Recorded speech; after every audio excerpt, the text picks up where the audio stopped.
la RTI est à nouveau secouée par un drame.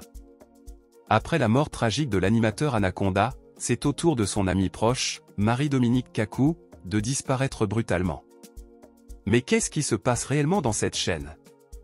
Des animateurs qui disparaissent les uns après les autres, des décès soudains et mystérieux. La vie semble vraiment ne pas avoir de valeur dans ce milieu. Marie-Dominique Kakou, animatrice adorée des Ivoiriens, est décédée d'une crise cardiaque, nous dit-on. Pourtant, elle était active sur les réseaux sociaux il y a à peine 24 heures. Est-ce une simple coïncidence, ou y a-t-il quelque chose de plus sinistre, qui se cache derrière tout ça? Le communiqué de la chaîne RTI exprime ses condoléances à la famille, aux téléspectateurs et au personnel, mais ne fournit aucune explication sur ce qui s'est réellement passé. Pourquoi ces animateurs meurent-ils soudainement et dans des circonstances aussi troublantes? Le dernier message de Marie-Dominique sur Facebook parle de bienveillance. Mais où est la bienveillance dans tout cela? Où est la transparence, la vérité?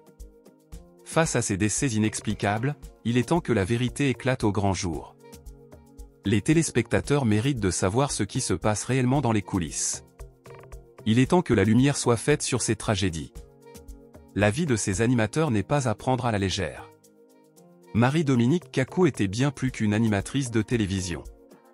Elle était une figure aimée et respectée par des milliers d'Ivoiriens. Sa personnalité pétillante, son professionnalisme et sa bienveillance ont touché le cœur de nombreux téléspectateurs. Elle laisse derrière elle un vide immense dans le monde de la télévision ivoirienne. En cette période difficile, nous présentons nos plus sincères condoléances à la famille, aux amis et aux fans de Marie-Dominique Kakou. Que son âme repose en paix. Voici son dernier message sur Facebook. La bienveillance peut être dans le regard, le sourire, l'écoute active, le toucher, l'attitude.